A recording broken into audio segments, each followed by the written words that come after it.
Welcome to the show. It's your host, Cami Kennedy, and this is episode 11, and I'm calling it How to Become a Morning Person. And this has been a really highly requested topic because if you know anything about me, my entire life, I have not been a morning person. In fact, fun fact, in high school they have class favorites like best hair, best smile, best personality. Well, I got voted moodiest in the morning. So that has been my identity for many years. And when I actually realized that being a morning person or not being a morning person was just a mindset, was when I was interviewing my friend Molly Hamill, who is my meditation guru, which we will have on the show soon. She actually called me out and I said something about, well, how do we meditate in the morning? What if we're not a morning person? And she goes, well, that's a limiting belief. And I was like, oh, dang. So she called me out, and it's 100% true that we have control over what we believe and we have control over our identity. Now, I will say this. Some people's physiology are set up. They're either a night person, a night owl, or a morning person. So some of those people, they just hop out of bed. They're happy for the day. They hear the birds chirping. They just love it. Their energy's good in the morning, and they feel ready to go. That is not me. So if we're looking from a biological standpoint, which I do have a background in biology, if you just looked at my body and you said, hey, are you or are you not a morning person? My physiology matches up more with somebody who is a night owl. I get energized in the night. I typically in the past would do a lot of my work at night, which then would start this vicious cycle of staying up late, sleeping in, and continuing the cycle in that identity of not being a morning person. And in 2016 was when I claimed becoming a morning person. And is when I really went all in on personal growth. I think I went to maybe 6 events that year. I definitely went to Canada, and I remember going to Canada for this one training event, and it was all about overcoming limitations, stepping outside of our comfort zone, and that's where I really mastered becoming a morning person. So I'm going to share what I've done in the past 2 years and how you guys can also become morning people. And the best thing, if you are not watching this on YouTube, I am wearing a shirt that says, coffee is my spirit animal. And we'll talk about that in a moment. So let's just get to how to set up your mornings. Or maybe you're still to the point where you're like, well, I don't care. I'm not a morning person, whatever. That's fine. That's fine if that's where you're at. So I'm going to meet you where you are. I always was like that. I just put that down as one of my weaknesses, not a morning person. And I lived with that. That was part of my identity for so long. The reason I started to explore becoming more of a morning person is because I choose role models, people who are successful, people who are doing the things, having the things, living the life that I want to live. And I look at what they're doing because I want to model their behavior to get to where they are. So if you want to be a fit person, you have to look at what fit people do. Speaking of that, whenever I'm in the grocery store and I'm buying healthy foods, a lot of time the clerk will say, well, you don't need to eat this. You're in shape. And I'm like, well, the reason why I'm eating this is because I am in shape because I eat this way. It's not like you just get to eat Cheetos once you're fit. So it's the same thing. What can we do to become more successful? First thing is listen to podcasts like this. So I chose a role model, and one of my role models is Susan Sly. She's very successful, and she wrote a book called The Have It All Woman, and she really is that person who's done everything. She actually has a medical condition and is still able to run Ironmans and marathons. And she's just not given in to the fact that her diagnosis is going to make her do any less things. So if you want to check out another podcast, Susan Sly podcast is another great one. But she wakes up at 4:30 every morning. Another role model of mine, if you want to listen to another podcast, is called Jocko Podcast. He is a former Navy SEAL, and he wrote the book Extreme Ownership. And that book is phenomenal. The podcast is phenomenal. It's 3-hour-long podcast, but when I'm not feeling motivated and I want to work out in the morning, I'm listening to Jocko Podcast. That's what helps me get motivated.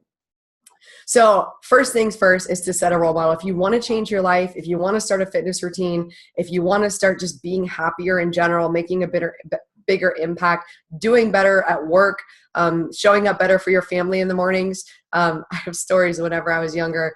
high school age, my brothers are 5 and 6 years younger than me. I would drive my younger brother to school, and he can say he remembers being in the car with me, and he wouldn't even like look just in my direction. Like if there was like a cool car going by, like a Lamborghini, he would not even look at it because he didn't want to turn in my general direction, because I would just be so angry in the mornings, like, don't look at me. So when I talk about extreme, not a morning person, like this has been throughout my entire life. From even being a kid, I would throw temper tantrums and waking up from naps or getting up in the mornings, and I'd be that person in the sleepover who'd like sleep in the latest, and everybody would have to wake me up, and I'd get mad that they woke me up. So this is definitely something that I could have held on to as an identity and as a belief and said, that's just the way I am. But because my motivation for success and for personal growth and for transformation is so big, I'm able to look at those limiting beliefs and say, hey, let me just revisit this and see if this is actually something that's true, or if it's just true for me right now. So let's just start talking about how to first become a morning person. The first thing is to claim it. I claimed it back in 2016. I just started saying it. It did not feel true to me. I actually would kind of laugh when I would say it. And I was heavily reliant on caffeine in those days to make me be a morning person. The second thing would be to tell people, right? So declare it to yourself, but then tell people, yes, I am a morning person. And I remember I was at another event for one of the businesses that I work with, and the two women that I was rooming with, they actually are truly morning people. And I remember I was over in Charlotte, and I always train with this one guy. His name's Chip. He's phenomenal. I always train with him whenever I go over to Charlotte. And so he trains legs at 5:30, 6 a.m. I don't remember the exact time, but he trains legs. And I was like, I want to train with Chip. I'm going to get up and train legs. And I remember I popped up out of bed. The alarm's going off. Those two who are morning people are still in bed, and I'm motivated. I'm getting up, get my workout clothes on. It's dark, and I'm going to train with Chip because I want to get my workout in. I love being around the guy. We have a fun time. And I remember they asked me, and I don't remember if it was then or if it was later on in the day, they said, oh, are you a morning person? I was like, yes, I am. And that was it. They didn't say anything. Like, they believed it. And so for me, I was kind of laughing, like, they think I'm a morning person. So me claiming it and then me doing the behaviors actually ended up creating a morning person in me, to where people who really are morning people were like, yeah, she's a morning person, completely 100% convinced. And then the third thing is getting to bed early. So if you want to change your habits and your lifestyle, you've got to start setting back the clock on getting to bed earlier. So the way I did it, whenever I was originally not a morning person, I was sleeping in because I work from home. So I kind of work whatever hours, and I was sleeping until like 9:30 or 10, kind of rolling out of bed, kind of getting a workout in maybe. I was just very slow moving. And it started with me getting to bed earlier, which actually would be getting up an hour earlier. So if you want to start it like tomorrow, set your clock for getting up an hour earlier. Getting up an hour earlier is automatically going to make you want to go to bed an hour earlier whenever you're getting ready for bed that previous night. So a couple of things that I did to help me get to bed earlier, because typically I would take my computer to bed. I would lay in bed, honestly, just because it was more comfortable to lay down with my computer and type versus sitting at a desk. So I would do work at night in my bed till 1, 2, 3 a.m. in the morning. And so I had started setting boundaries around my bedtime to help me relax, unwind, and just knowing that I'm a night person, I get really like excited at night usually. Like I want to do things. I just get creative. Sometimes I want to clean the house. So things come up that I want to do at night. So the first thing is not taking the computer into the bedroom. I also will set on my phone, it's called night shift. So I'll set the night shift so that my phone is not having that bright blue light. It turns it to like a pale yellow, so that when you're looking at your phone, it's not interrupting your sleep and your waking cycle. So I set that, I think, at like 8 o'clock. And you can also dim your computer too. But typically I try not to be on the computer right up till bedtime. So about an hour before bedtime, I'm starting to wind down. So I'm trying to get in bed by 10. So I'm starting to wind down by 9. So that also means a lot of my coaching calls and a lot of my clients and a lot of the business partners that I work with, they want to do calls late at night. And I really have to cut them off and say, hey, I've got to be off that call at 9, because I get really excited when I'm on video and on calls, and I start to get pumped up and animated, and then I can't sleep. So I have to set my boundary around when I do my calls so that I can get to bed. A couple other things I use for getting to bed, candles, right? Maybe you want to take a bubble bath. I don't do bubble baths really. Rarely do I do them, but I do like showers. Like I like doing like a clean shower, feeling clean on my sheets, helps me go to bed. Lavender spray, so essential oils, lavender spray. I have a sleep spray that I use, and it's kind of a habitual trigger too. So there is some herbal ingredients in there, including a little bit of melatonin that help me drift off to sleep. But it's also one of those behaviors where I'm brushing my teeth, I'm taking my shower, I'm spraying my sleep spray about 20 minutes before bed. That's just a trigger for me to start winding down and getting ready for bed. A couple of other things you could do is melatonin. For me, melatonin kind of gives me wacky dreams and crazy dreams. I used to rely on that, but to me, I find it to be a little bit too strong. So you can experiment with that. I also like sleepy time tea, and I think you can get extra strength sleepy time tea. You can find it in any grocery store pretty much, or you can probably find it on Amazon. So I'll do sleepy time tea, or just some type of tea to help me wind down at night. So those are kind of the things that I put around my bedtime. Now, I want to read you a quote. This is from one of my devotionals, and I just listened to a podcast. It's called The 5 a.m. Miracle, and I listened to one of the first episodes of the podcast. I just wanted to learn. This guy wrote a book about being a morning person, and he's so opposite of me that it was almost annoying. Like, I think he's one of those guys that he just naturally, his body, he's like, I feel great in the mornings. I wake up and I have so much energy. Like me, when I wake up in the morning, I legit run into the wall. Like so many times, pretty much once a day in the morning, I'm going to run into the wall, run into something, drop something in the kitchen. I'm just like kind of like a zombie getting out of bed. So here's a quote that I'd like to read you for my devotional. This is in the form of like God talking to us and welcoming us to the day. And it says, open your hands and your heart to receive this day as a precious gift from me. And I would love to tell you that I just felt like that hopping out of bed every morning, but usually 9 times out of 10, I do not feel like that. I feel groggy. I feel just annoyed. And I have to battle the negative thoughts that instantly want to come into my head. Like, why am I awake this early? What am I doing with my life?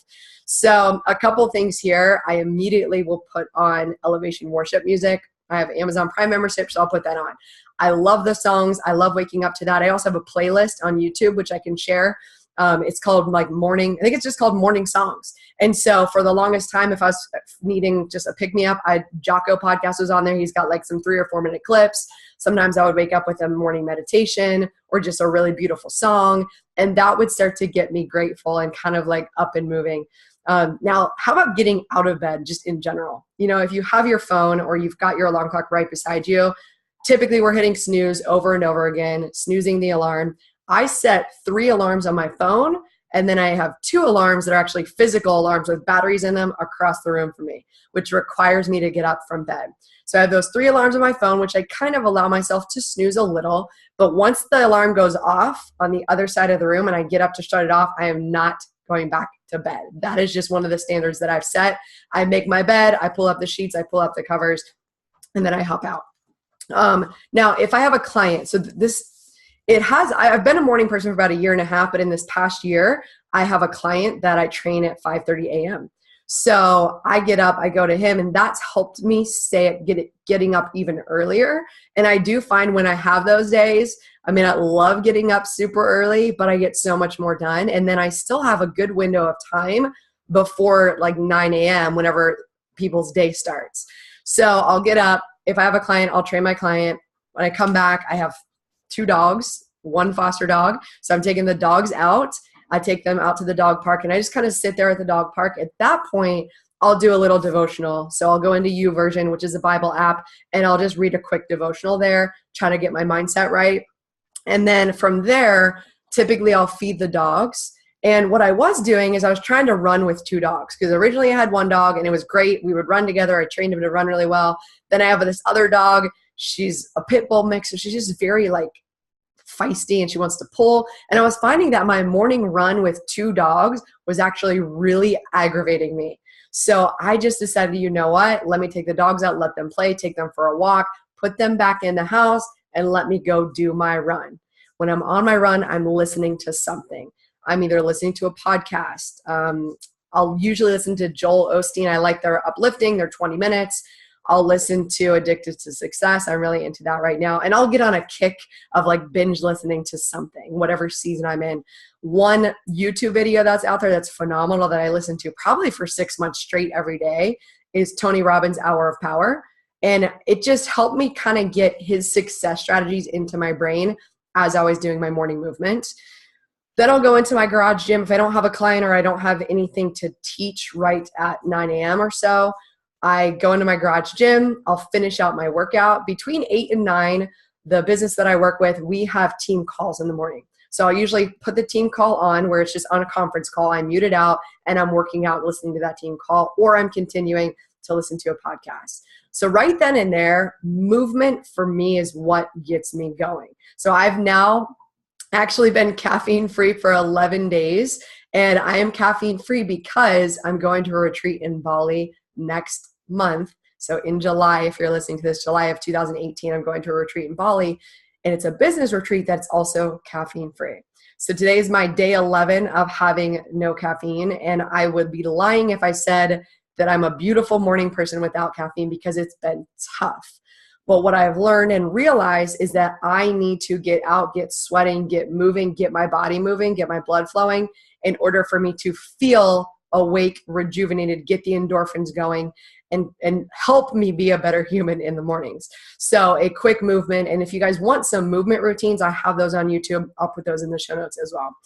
Now, nutritionally, if I was just coaching you on this, I'd say coffee and caffeine. Like if you're just starting to become a morning person, that's kind of like your crutch and that's kind of what you go to. That's what I would be doing if I was not going to this retreat, if I was telling you to become a morning person, to get in some really good, clean sources of caffeine in the form of some nice organic coffee. Hopefully it has trace minerals, has some added benefits to it. So it's not just like an off-the-shelf coffee, but a good coffee that's got some additional nutrients in it. I always wake up in the morning and I'm training fasted. And I don't say always, but mostly I'm training fasted and I'm doing my cardio fasted. So I wake up first thing now, especially that I'm caffeine free, and I'm not doing coffee in the morning. I'm doing warm water with lemon in it, and I'm just chugging that down, kind of get my system going. From there, I'll do a shot of aloe vera-based cleanse drink. That's going to help to cleanse the system. Our bodies are naturally detoxing whenever we're on a fast, so I'm using that to support my fasted workout. From there, I'll make sure that I'm getting in BCAAs, branched chain amino acids, before and after my run and my workout. Helps with me feeling hungry, but it also helps with energy. It's also going to help with muscle repair and recovery for the workout that I'm doing. And then after my workout, when I'm coming back in, I'm usually doing a shot of adaptogens.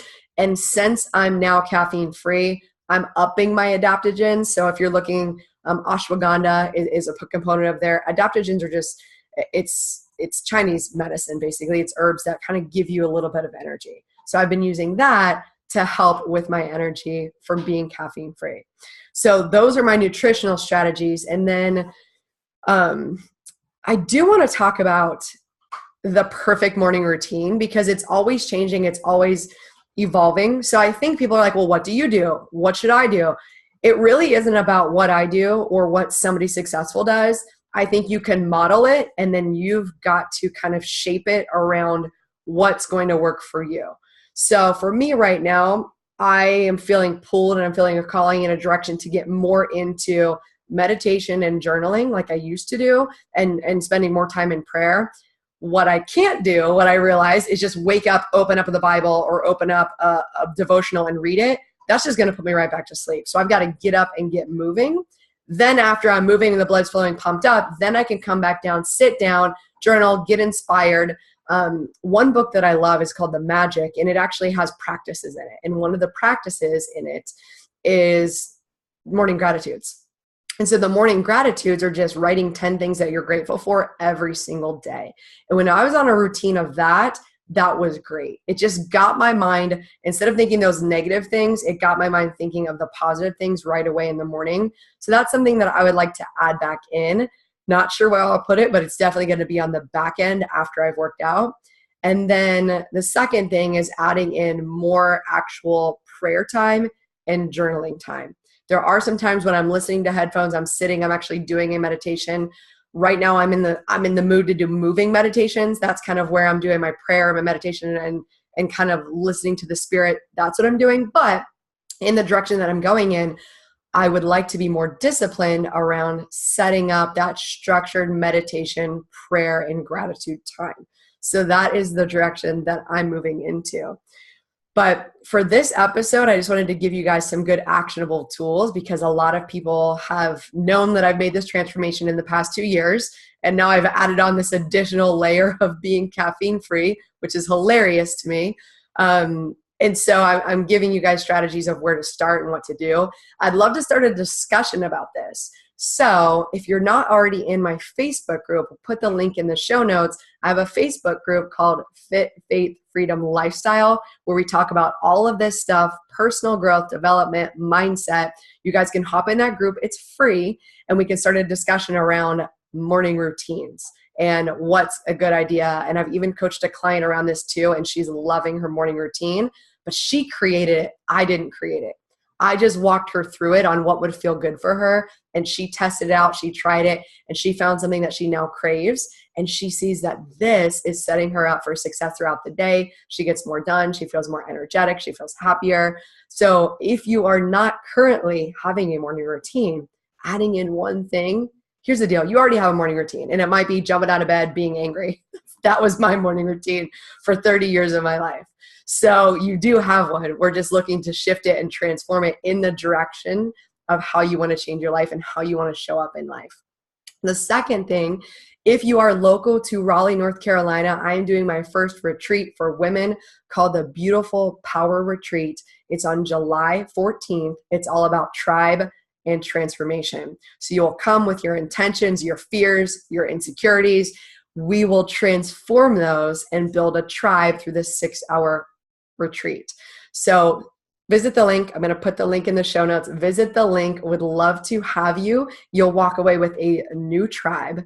And I appreciate you for listening to the show. Please don't forget, it really helps. It goes a really long way if you subscribe, number one. Number two, leave a 5-star rating. That's what helps me be available and shown on iTunes so that more people can find this, so that more people are able to up level just like you guys are doing.